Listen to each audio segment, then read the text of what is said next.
All right, I'm back. We're still on page 6 of notes 5, talking about the mean value theorem. We're going to do a problem that involves a table. And this is where I think these start getting really interesting. So let's see how it goes. So first question, approximate f prime of 0, show your setup. This is not a mean value theorem problem. This is just a review problem.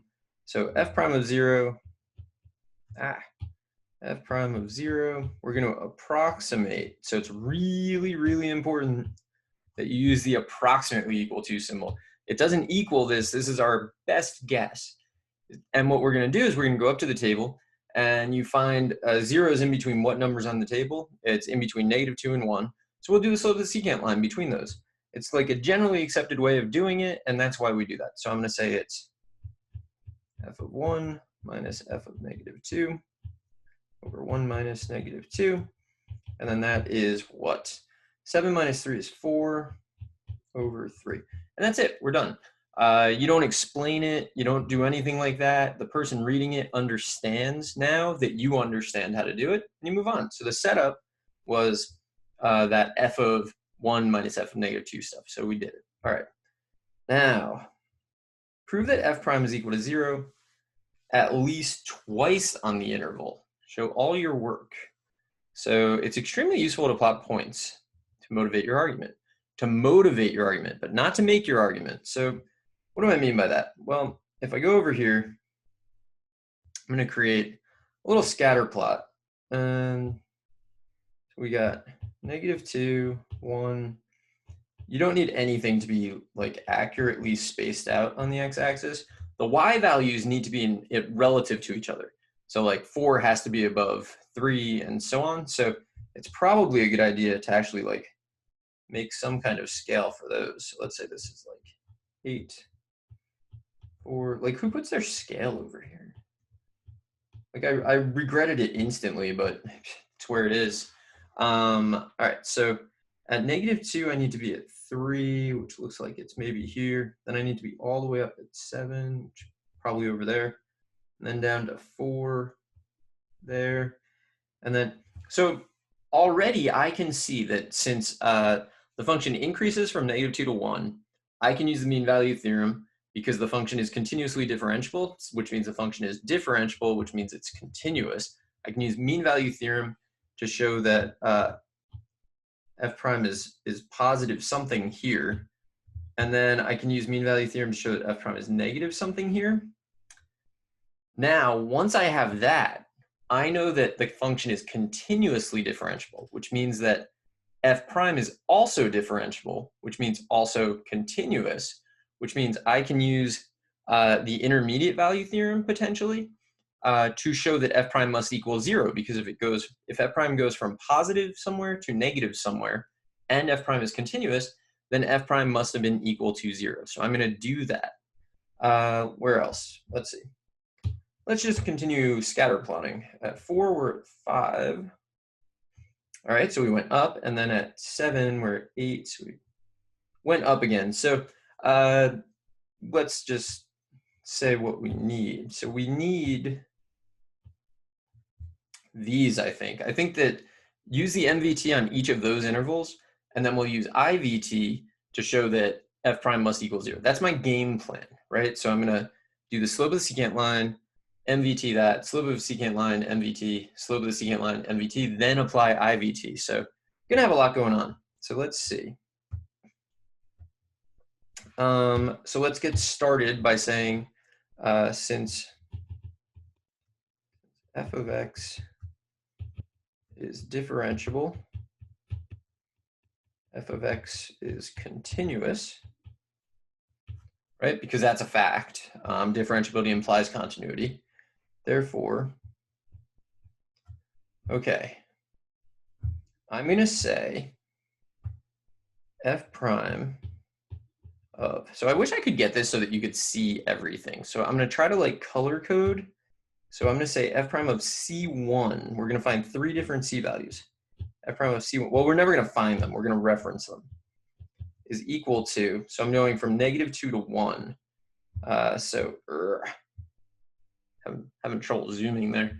All right, I'm going to read these off on my other computer. So it's going to be f of 1 minus f of -2 over 1 minus negative 2, which is equal to, I mean, we already did this, but I'm going to double check it, 4/3 for some, let's color code it, C1, that's an element of negative 2 to 1. All right, so, comma, because we're going to do it again.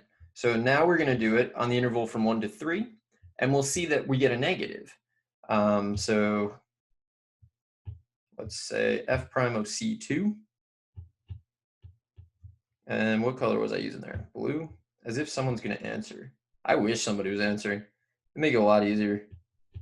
F prime of C2 is equal to, so what is our interval? It's 3 to 1. F of 3 minus f of 1 over 3 minus 1, which equals 4 minus 7 is negative 3 over 2. Negative 3 halves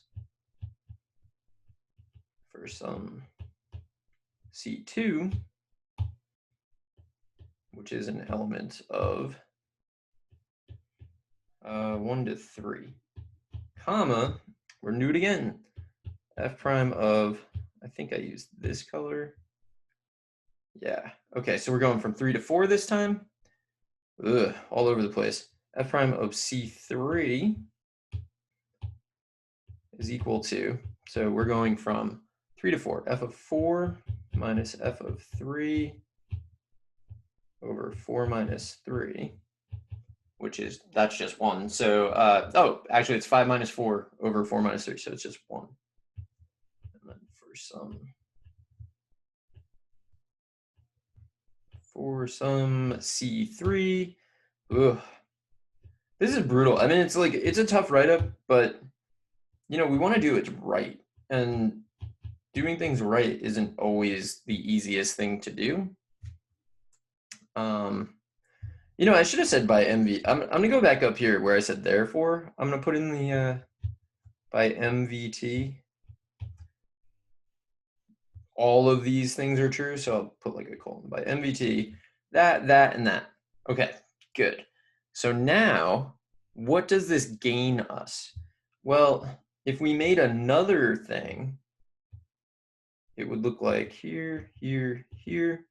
I'm just going to like copy and paste these because it's so annoying to have to switch markers.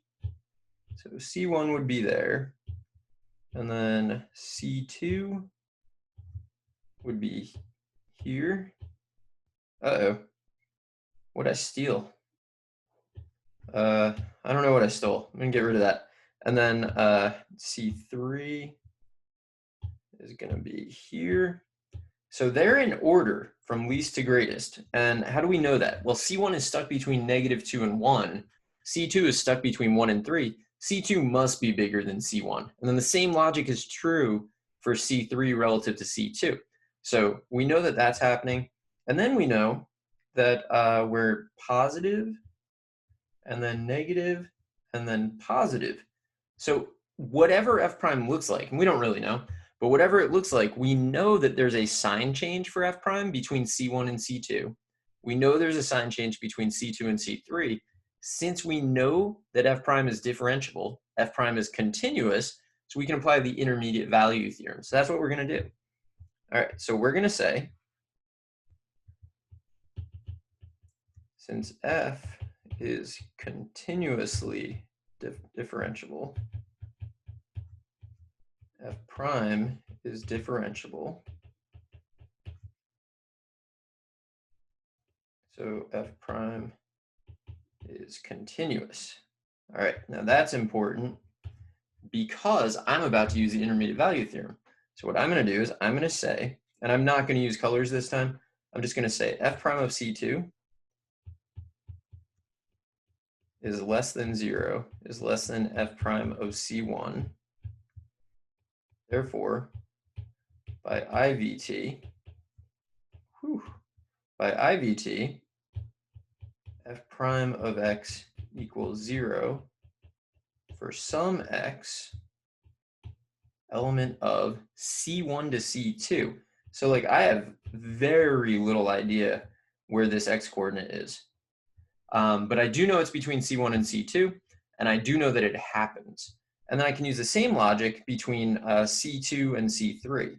So we'll say f prime of C2 is less than 0 is less than f prime of C. You know what I should have done? I'm going to go back and edit something to make my life easier, basically. To make your life easier, actually. So I'm going to say, therefore, by IVT, I'm going to say f prime of D2, and I'm going to go back and edit the other one so it says D1. This D2 equals 0. And you'll see in a second why I'm doing this. For some D2 element of, so this one's between C2 and C3. So let me fix this. And it's not really obvious why I'm doing this, like right this second, but it will be in a second, maybe.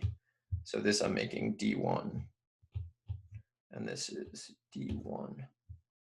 Okay, so just to review what we did here, we use a mean value theorem to find a place where the derivative must be positive, then where it must be negative, then where it must be positive.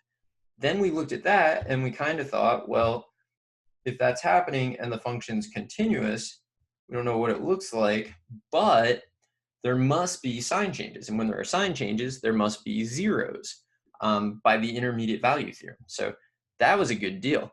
All right, so we managed to show that there are definitely 2, so there's at least 2. So I'm gonna then, I guess, like answer the question. So the question is, so therefore, f prime of x equals 0 for at least 2 values. I mean, it could be 1,000 values. We have no idea. And what was the question? Comma, -2 to 7. So we did it. That's a long one. It's a really long one. You need to look at that for a while. Make sure you internalize it. Think about it.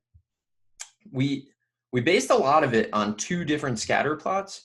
So never will we be able to use our we won't be able to say like C scatter plot, but you can use a scatter plot to get an idea of what's happening, and you should use all your available resources, or all the resources you can personally create.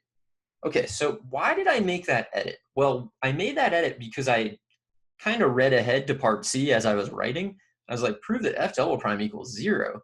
That's going to be annoying. But then I realized that's not going to be annoying because we just proved that f prime is equal to 0 twice. So we actually just proved that if this is f prime, we know that at D1 and D2, f prime is equal to 0. We don't know where D1 and D2 are. Doesn't matter. We prove that they have to exist. And then if we drew a secant line through those, it would have a slope of 0. So we basically did this problem already. So what do we need to do to be able to say this? Well, we're going to use a mean value theorem applied to f prime to tell us something about f double prime. So to do that, we need f prime to be continuous on the closed, differentiable on the open. But we know, so since f prime is differentiable, which implies, what are you doing? Okay, continuous. What is happening? My stylus is going wacky here. It's making like 300,000 little dots. I mean, you're seeing it happen. Differentiable, which implies continuous. MVT applies.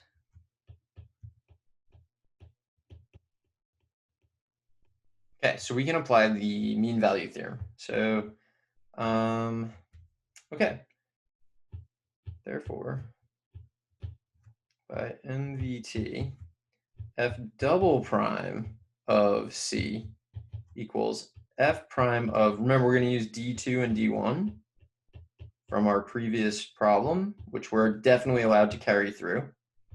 D2 minus D1 for some C. Oh, and then we should say what that is, right? Which equals, I erased a 1, which equals 0 for some C element of D1 comma D2. So because we did a good job on the previous problem, we were able to do this problem much faster. If our work had been really sloppy on the previous problem, we'd have a lot of trouble. I guess I'm going to make a note here that D1 and D2, are from what part was that? Part B. Because you want to make sure the person reading it like understands where you got everything. But I think that's perfect. So, okay, since f prime is differentiable, which implies continuous, mean value theorem applies. Good.